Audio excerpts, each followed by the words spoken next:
Right, with no further ado, we're going to go on to that interview now, which is a lady called Sheva Burton. I spoke to her the other day and recorded a really good interview. She's a campaigner against child abuse, as well as a supporter and healer of survivors of child abuse. And she runs a group called Cross of Change. And she's starting a campaign called Join the Dots, and she'll tell us all about it. So stay where you're sitting, don't touch your dials, because Sheva Burton is up next.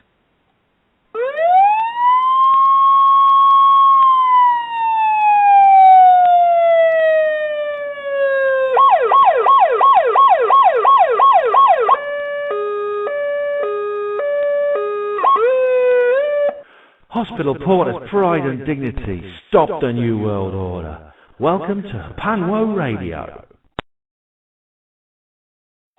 Sheva Burton, welcome to Panwo Radio. Thank you for joining us this evening. Hello. Sorry, it's all right. I just got sidetracked there. I'm very well. I'm tired because I've been involved in sort of readjusting some of the group work that I do around the child abuse issues. Definitely. That's what we'll be talking all about your the work you're doing at the moment as part of Join the Dots and the Cross of Change. But tell us a little bit about yourself, your background, and how you got involved in this business. Okay. Well, I was abused in my childhood, and in my case, it was my father, and it was really well into my 30s that I had tried to talk about it, even during my teens and throughout my life. But it was really in my 30s, and when Childline was started by Esther Ranson, that I found that I just could not sort of keeping a lid on it or keeping quiet about it. And I would still just bury it and carry on because I couldn't find anywhere to go or anyone who I could sort of turn to for help. And it was in the late 80s that I found a small group of survivors of child abuse. And I went along, and it took me months to have the courage to do that. So, it can be really nerve-wracking opening all of this up. But it was the first time that I met other people and realised that not only was I not alone, but as the weeks and months turned into a few years, and I'd been sort of going to different conferences and workshops and talking with others, I was being told about child abuse. People were telling me they'd been abused in children's homes, and judges and high-powered people were involved. And this was a tremendous shock to me because I had walked around for so long thinking it was a very rare thing because nobody talked about it. We didn't have press coverage like we do now, or, it wasn't on the sort of local, the regular soap opera. Things have changed dramatically since then, but over the years, I did attempt to sue my father, and I was the first woman in this country to attempt that. And just before I would have won, the House of Lords changed the law on the statutes of limitations. And I was beside myself with anger, and so were others. And it was out of that I then decided to try and organise a march and rally, because I felt it was about time that we let the world know that there were lots of us around. It was happening far more commonly than was being recognised, and that we needed more help and more justice. And so that's what I did in '93. It was hard work, but we did it all around a kitchen table. We didn't have the internet, and we just sent leaflets off to any relevant community group or rape crisis group, things like that we could find. And it turned out tremendous. 1,400 people marched down Park Lane. We were roaring with the outrage about it all. We were sharing our stories. We had a public open mic. And so that was then, and I think lots of us were very hopeful. There are certainly sites today that still were concretized around that time and grew into being very big and very well known and solid websites now. They're still around. But it's been sort of over the years. I stopped being involved in the marches and rallies, but they continued. But they became very small and hardly anybody knew about them. And I found out they were going on in 2009 and returned, and then just realised that I wanted to inject the energy back that we had originally, which was much looser controls and much more spontaneity encouraged.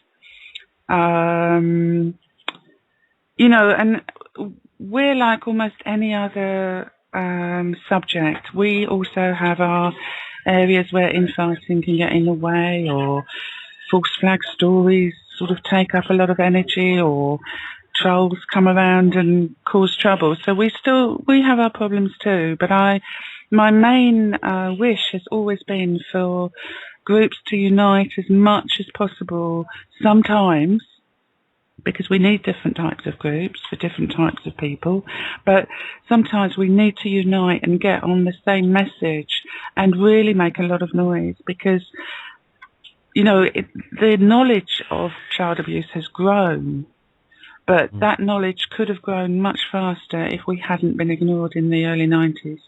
Definitely, yeah. I mean, I remember very well, because I was a child at the time when Childline began, and Esther Ranson and all the others were...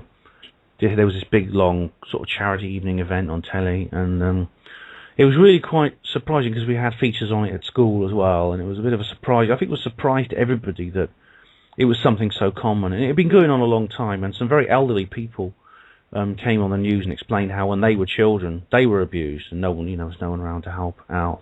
Now, I think the main difference I found between what I saw back then and what I know now is that, as shocking as what was sort of revealed to the public in the 1980s with the launch of Childline, it was not half as shocking as what I've found out since then is the truth, because that event, that charity event, the launch of Childline, no matter how common and widespread they said child abuse was, they always portrayed it as something disorganised, individual, and a crime of one individual against another. There was no hint at all when I was that age on television, watching this on television, that it was in any way organised or institutional. And this is, I think, the big discrepancy that I found out since, that it is going on. It is as widespread as they say, even more so, but it is institutional. I mean, how did you come about on this? I mean, you explained how you met people who were abused by judges and people like that. Now, yeah, what was the reaction from sort of the kind of the part of the child abuse campaigning network, people like Esther Ranson, who... They didn't want to know us. They wouldn't dialogue with us. They wouldn't add to our campaigns. In fact, I first rang Childline, in fact, in '88, and it was 5 years later when I did it. But the woman there said, there's no point in marching. We'll just be called a bunch of lesbians by the Daily Mail and blah, blah, blah. And I just said, well, so what?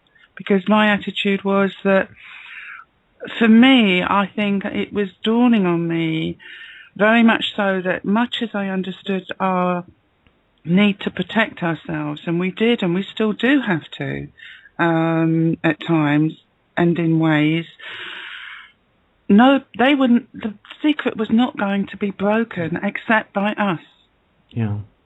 The secret knowledge. And I met a girl, we were both in the House of Commons one day, and it was really just a kind of press launch, really. Community Care magazine were there.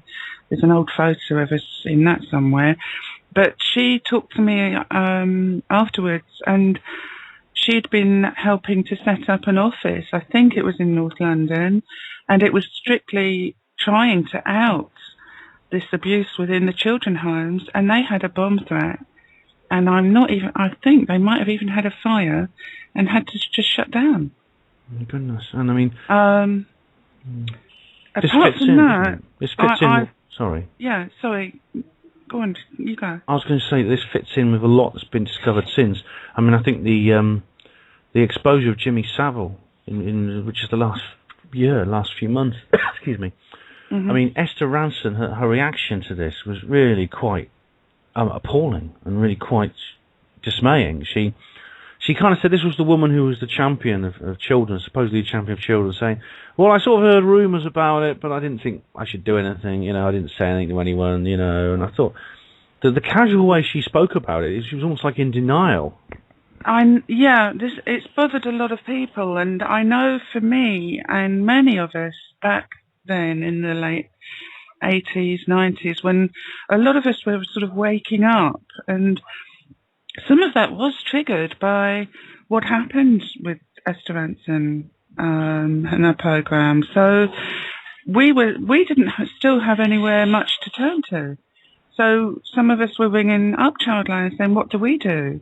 And they were very often very Hello? children today.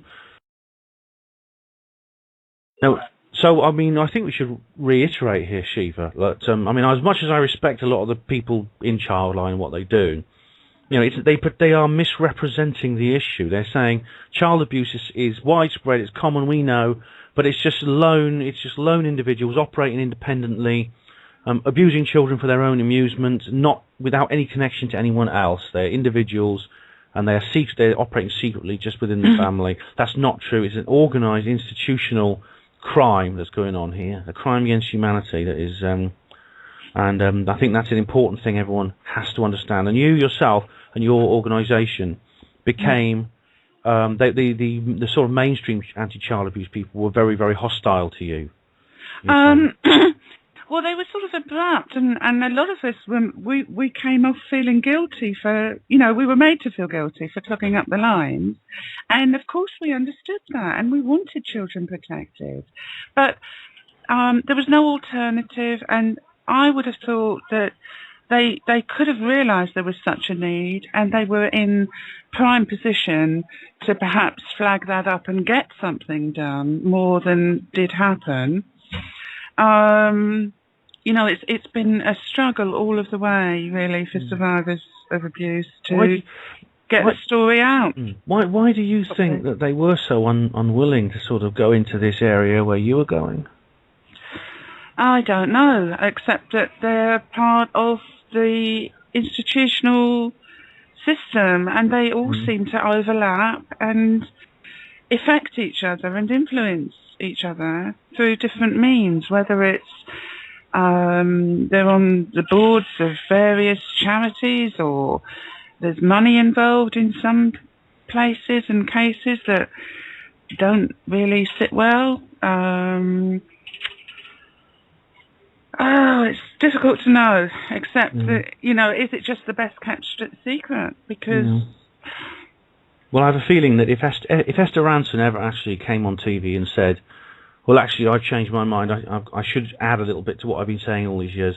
Child abuse is institutional, it's organised, and the government, state organisation, corporations, churches are all collaborating on a massive scale to abuse children. You know what would happen to her? She transformed from this mother-like heroine of the airwaves to nutcase, go off with that Brian Gerrish and share a stage with him and stuff like that. Possibly. I'm sure she had all kinds of pressures on her that meant that she didn't bring it out or denied, got herself into denying it. I just I can't really know. I'm not accusing. I'm certainly not. And I know that Childline also, like you say, there's some very good people, and they did a lot of good too. Yeah, I'm not accusing Esther Ranson deliberately. No, I know. Of this. Just trying to work out why this didn't get raised sooner, because I know that I appeared on Kilroy a few times back then, and the first time they insisted that they offered me, they said that I could be blacked out, and I said, well, I don't want to be, actually, because I've done nothing wrong. Why should I look like I'm ashamed? So they went away and had a meeting and said, actually, we have to black you out because your father might sue us. And I said, well, in that case, you're protecting yourselves and you're protecting him. Please don't try and pretend that you're trying to protect me, because I don't want to be. And it took a few more goes, but eventually Kilroy did allow us on, but we were under very strict rules. We were live and we were under very strict rules of what we couldn't say. But a few, sort of rebellious people did stand up on that live show, and they had names and places of children's homes and things like that. It went down very badly with Kilroy. I bet it did. It really did. Can you get it recorded? Is it online? I'm not sure. I've got a few old recordings here, which I've got to get out and get them online if I can. I'm not sure if I've got that one, but it'd be fun if I have. Yeah, but it's not through want of trying. I bet. I mean, I did an interview before I met you at the meeting that I know we're going to cover a little bit. I did an interview with Mel V, and it was either during it or as we were talking before or after, and she said, the whole survivor movement has been fooled by this thing. And I said, you're kidding. There's a whole huge movement of very active people with tremendous integrity and sensitivity and determination that have been working, some of them for a long, long time on this. And some of the sites have massive memberships. And that's the real movement that I'm now trying to, get sort of channeled and see if we can find a way to join up a bit more. We're calling it Join the Dots at the moment, just to try and keep it simple so that all kinds of organisations can perhaps include the Join the Dots message so that we have a common theme and we can really gather the statistics and information and make this picture clear. Because recently it was on the BBC that they've admitted in a recent inquiry that they didn't join the dots. Yeah. And there's no real excuse for that. Well, I mean, the information is out there. I mean, my own suspicion is, for this to have gone on at such a scale for all this time. Now, like Jimmy Savile, of course, had a career with the BBC. It was almost 50 years for it to have gone on that long. Because he was doing it from the very start. For it to have gone on that long under their noses is not just incompetent. It's not just, oh dear, sorry, we've messed up. It must have been a massive institution of collaboration around him, and God knows how many others. There has been, and even that first rally tells me that, because the whole rally was filmed by BBC Two, and the plan was that they were going to have a programme featuring it, and they did a wonderful job. But afterwards, they called us and said, actually, we've all just walked out because we've been told it can't be shown. Oh, God, I remember. It did get shown, little bits of it, but alongside false memory syndrome, which was later proven to have been started by a paedophile organisation. Oh, don't start me on that, yeah. This tells me that there were things at work even then around that. Also, I was supposed to appear on Radio 4 the morning of the march, which would have increased our profile tremendously, and it was suddenly cancelled in the middle of the night. Oh, dear. And sort of went downhill from then, and then it turned into programmes about false memory syndrome, so they were ready to doubt our word now that we were getting more and more vocal and more strong. And then, as I say, eventually, I think the groups that were running it, which are good groups, but they're relying on funding, and the rules were that no speeches were allowed to be aired and no photographs shown, supposedly because there were children present. But this destroys the whole point of those rallies, which was to get the truth out in a very big way. I think this is something that Kevin Annett would be interested in, because, I mean, he's been a guest on this programme before. What the way I see it, I mean, there's obviously what you've described in terms of the cover-up, but also, I suppose, if for instance, I don't like to put myself in this position, even in my imagination, but if, for instance, I was running this institutional ring, and I wanted to keep it quiet, I knew people were becoming more aware of the problem. I would sit around and I'd say, right, this is what we're going to do. We're going to have a massive. We're going to be seen to be doing an awful lot about it. We're going to have a massive, telethon type event, and we're going to have child line, and we're going to make it look as if we're really doing something about it. But we're going to keep stressing the point. There's nothing going on behind the scenes. It's all individuals. And if anyone comes along talking about anything organised, we shut them down. We don't let them become a part of it. We keep them out of our midst and make them look fringe and stupid and things like that. So that's what I think seems to have happened. I think this is the trick that's been played, sadly. And they get well-meaning people. I mean, Esther Ranson, I think, is probably a genuine person. They get well-meaning people to come and join in. Kevin Annett described something very similar that's been going on in Canada. We've spoken and shared some of this. There are common themes that we all seem to have happen when we're working within this issue.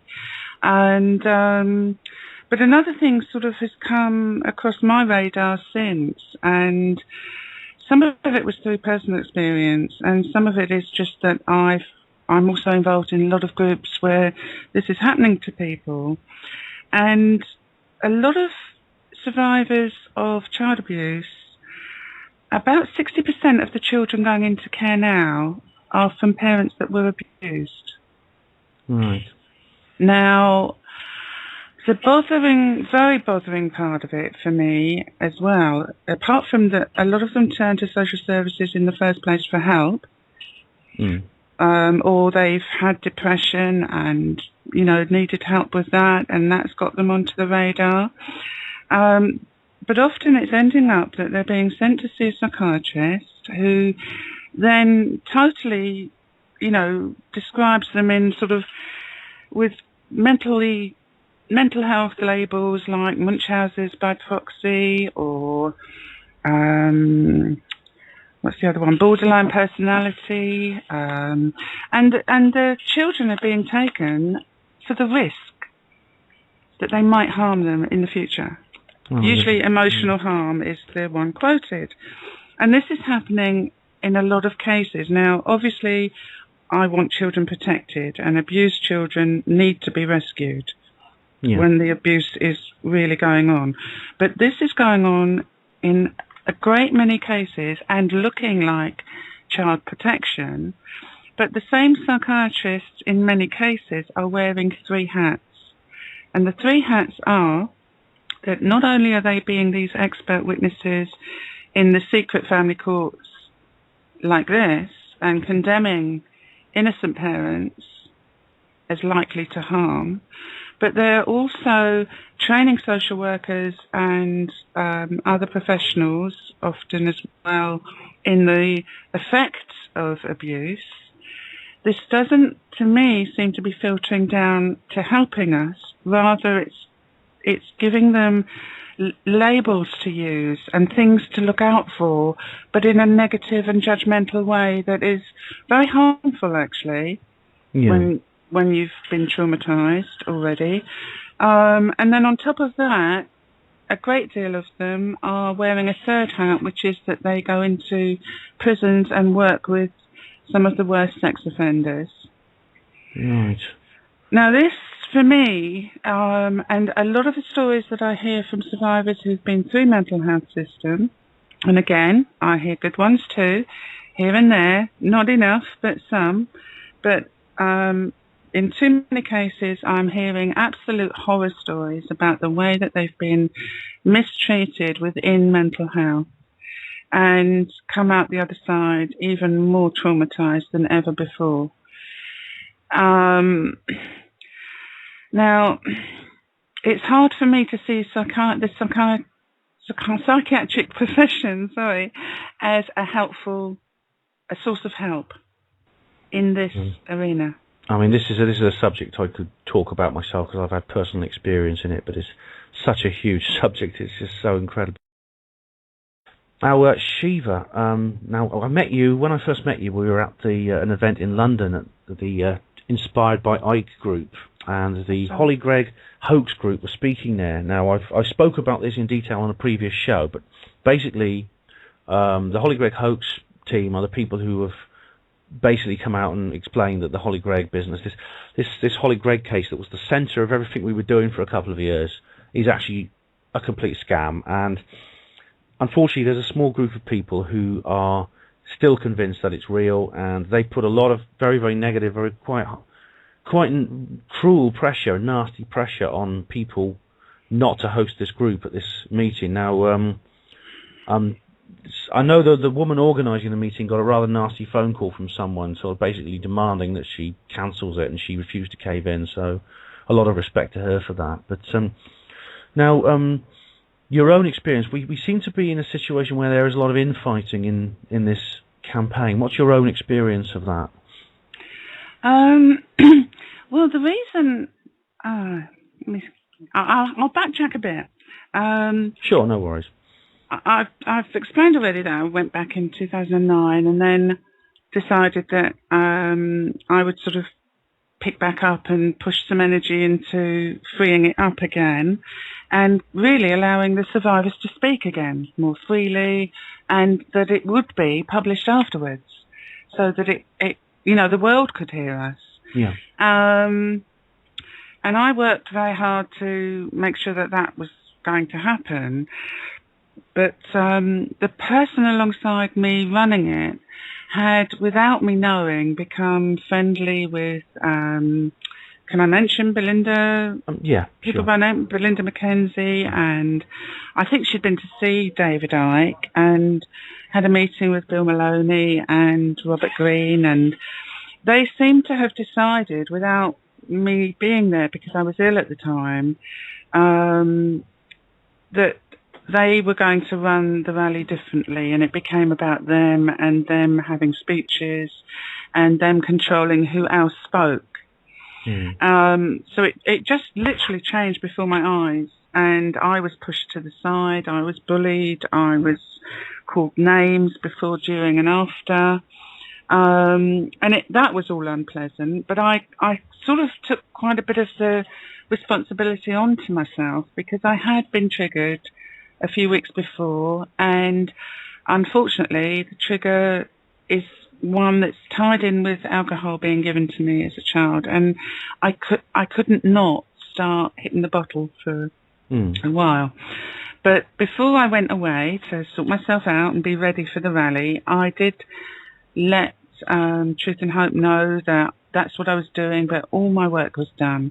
I'd been talking to survivors for a year, and so many had been preparing to come, writing poems, having a few were going to get up and sing a song with me. We had lots of creative things ready.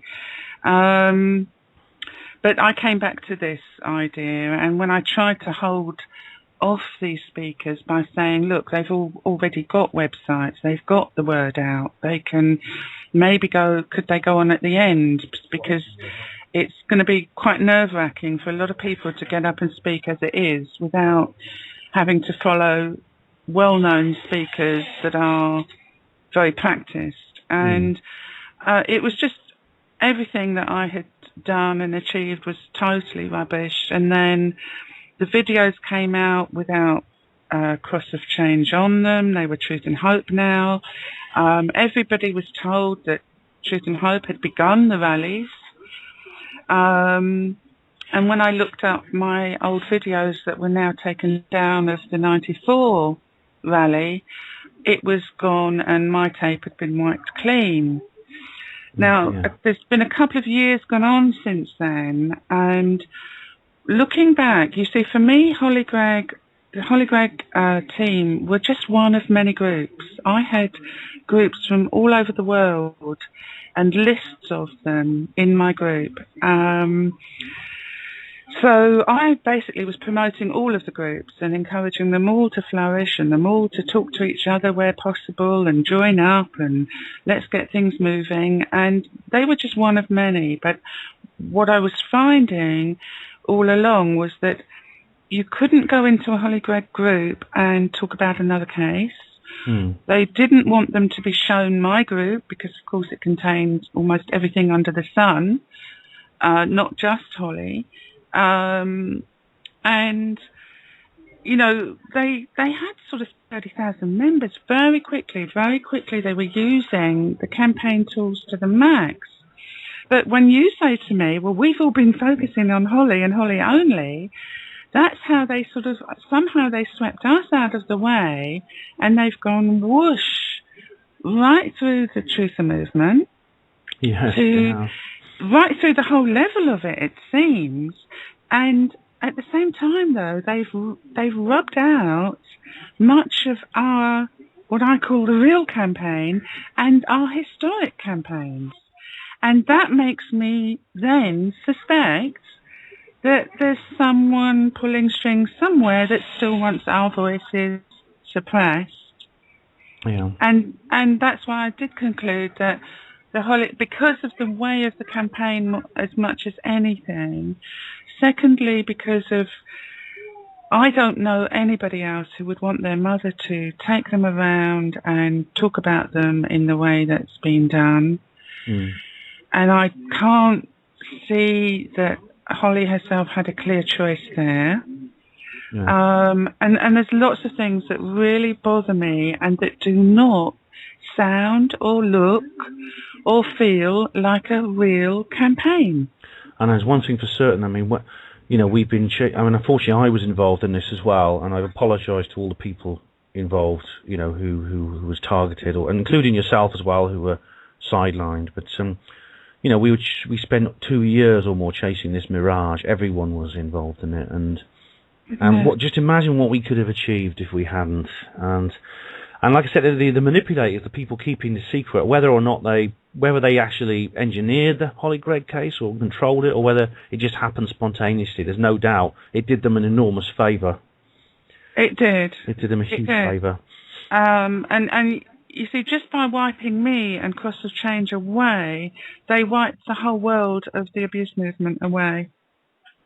Yeah, it's a mistake we must not make again. Definitely. Because nobody was quite managing to do what I was at that stage. But since then, Facebook have changed the groups. I don't have that resource library in there anymore. And I never did have the technical skill to get it all up onto a database.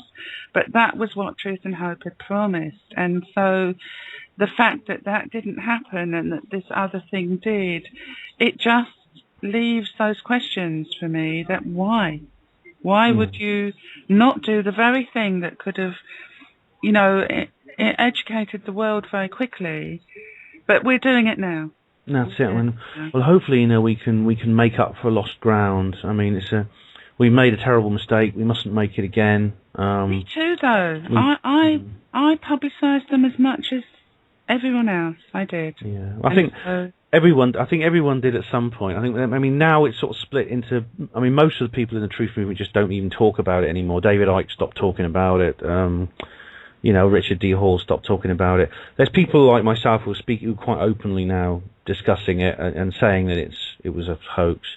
There are just a handful now of loyalists, mostly around Belinda, who are just still maintaining that it's real. But But going back to that, I also had some very vile messages. An attempt by Belinda in a group that really shouldn't have happened in, really implying that some very nasty things if people went to this meeting, but also mentioning legal documents that I asked her very publicly to demonstrate that she had, or to send to the organisers, which they had requested too, and they never showed up. And so that's another massive red flag, not just to me, but to other campaigners, because I mean, you've been in my group a little while now in Cross of Change. We're not very active because we're kind of switching into Join the Dots, but I think you can probably see a difference in the sort of credibility of what we're posting and how we act with the subject. Yes, I can, definitely. There's no doubt about that. Now, Sheva, it's almost April now, and you are starting a campaign and a month of action. Can you tell us a little bit about that? Okay, well, it's not strictly my campaign. April for years now has been a month of action that in Australia, Canada, America, it's very big. They have massive loads of events and marches and all kinds of things going on. There's a group called the Innocence Revolution that have picked on the date 14th of April, and there's a lot of events linking up to sort of mutually promote and support each other on the 14th. Over here, we've begun what we're calling Join the Dots. and we're sort of mixing it up a bit. We're trying to create a space where there can be a program of events, there can be a database of what's going on in the world of child abuse, and we're building to that. But in the meantime, there's events coming up in April over here. We've got the 28th of March is Pedo Britain Day, which is a hashtag, and you can find that on Madland's blog or our blog, which is Join the Dots. Mm. And then on the 14th, I'm doing a flash mob in London, and someone else is probably doing it in Manchester too, where it's all still forming, hoping people are going to contact us and want to sort of get on board and help. But on the 21st, there's going to be a big demonstration in Wrexham, Wales, and really protesting the fact that the Gillings report hasn't been released, given the historic cover-ups of the children's homes in Wales. And that just does seem very relevant right now, that we keep the pressure on, because none of the outage of child abuse has really come about willingly, except by pressure from within the survivor movement. Yeah, that's very, very true indeed. Yeah, it's sad but true. And this will be a genuine campaign, and which is being inclusive. No one's going to push anyone out of the way or take over or try and hijack anything in this particular one. No, we're sort of aware of that danger now, and I suppose we're on the lookout for it, if you like. But we're mainly being joined up. A lot of people. I mean, I held back really for possibly too long with the Holly Gregg campaigners and what was going on, but when it really came to a head for me, and then I started being called a pedo lover and things, and found out how many other survivors had been, and the amount of abuse that was going on around it, I had to speak out. It was unbelievable. They would dare. I mean, how dare they say that? Paedophile sectors. It's just unbelievable. It's awful, and it's really been almost like an aha has gone out, which went out in that meeting that day when we met. There was a sort of relief that people finally had an understanding of why they might have done this, or why it mattered, and what it had actually covered up, not revealed anything that was of substance. And there's been, I would say, even more respect and solidity within the movement than ever before. I think so. I think that achieved an awful lot, that event. It really did. I mean, a lot of people have come off the fence with that event. I mean, sorry to dwell on this, listeners, but I think it is very important, that this comes out, because we must not make this mistake again. It is really, really important we don't go down this area again. But I myself was sort of when I first came across this information, I was very indignant about it, and I thought, this can't be true, surely not.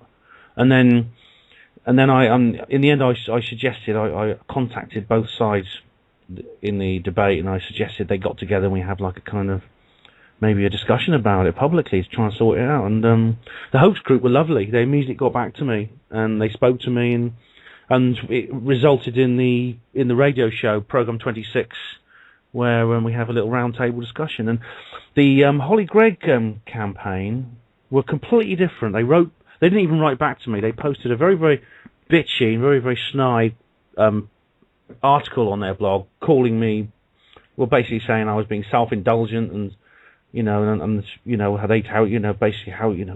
why should I get involved with me? Why should they get involved with me? Because all I want to do is pander to paedophile protectors and stuff like this, and shills, and it was really quite horrible. I mean, but that horrifies me. It really does, and especially as they kind of set themselves up as being some kind of flagship of the survivor movement, and then they treat people in such a way that I just find that really appalling and shameful.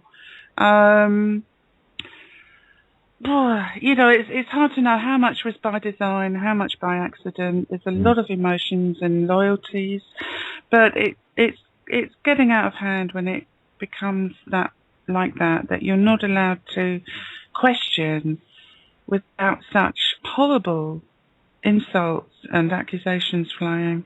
Yeah, I mean it's really I mean the good news is I think we have made a lot of progress with that meeting. You yourself coming along to meet, and that other lady who spoke there, the short-haired lady. You both did a lot of good.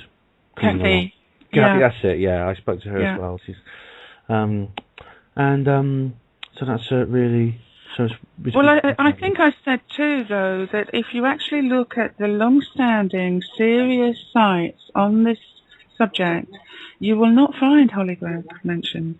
I mean, I'm looking at the moment for good support sites so that we can make sure we've got them on the blog so that people can access support if they need it. And I was looking at a site that's specifically for survivors of ritual abuse, and it's been going for 20 years. And if you put Holly Gregg in the search bar, it's not there. Yeah. I mean, and that I really tells you something. It certainly does indeed, and I appreciate the Holly Gregg hoax group were very brave. Those four ladies and Pyrite and Latex Lila and the others, and yourself, of course, and Kathy, who resisted the pressure put on her, and we all resisted the pressure that had been put on us, and I think we've done a lot of good. I think we really have. And now, in the last, we're nearly at the end of the interview now, Sheva. In the last few minutes, do you want to just explain again how people can get in touch with you and how they can find out more about Join the Dots? Okay, well, we're on Facebook with a page which is called Join the Dots. Our slogans, our logo is easy to spot. It's a big red dot with Join the Dots. We're having a bit of a pop at, we are saying, basically, look, the institutions, charities, and whoever else that have raised billions of pounds for this, they haven't really done enough. And we think we can do better with less. And so that's what we're trying to do. We're trying to gather up people and create more momentum for everybody on this, in the right way, though. Yeah. And knowing that we've got lots of different opinions or beliefs or ideas around it, but we definitely all agree on one thing, that child abuse must not continue, and it must not continue to be covered up by those in power who could be changing it. Definitely not. But we've got a blog as well. Shall I read that out? Yep, sure. The URL or address? It's childabusejointhedots.wordpress.com. And for listeners, there's links in the description box. There's links in the Hapanmo blog at the moment, so you can go there and click that. Okay, and I'm Sheva2 Burton on Facebook if people want to find me. But this is something that we're sort of growing at the moment, and we're just hoping that people will get on board and help us, create events or add to events or help them to become more creative. There's a lot of art, poetry and music out there that survivors have been creating for a long time, and I'm really hoping to sort of end up with some massive, gorgeous event that also celebrates the strength and resilience that the movement has shown and the courage to keep going, because we've had so many setbacks and false things, and we thought we've got somewhere and then a law changes. I could go on and on about the setbacks that we've had. Yeah. Right, well, Sheva Burton, I want to thank you once again for appearing on Hapanmo Radio, and it's been great talking to you. And you, thank you. Okay, bye-bye. Bye-bye.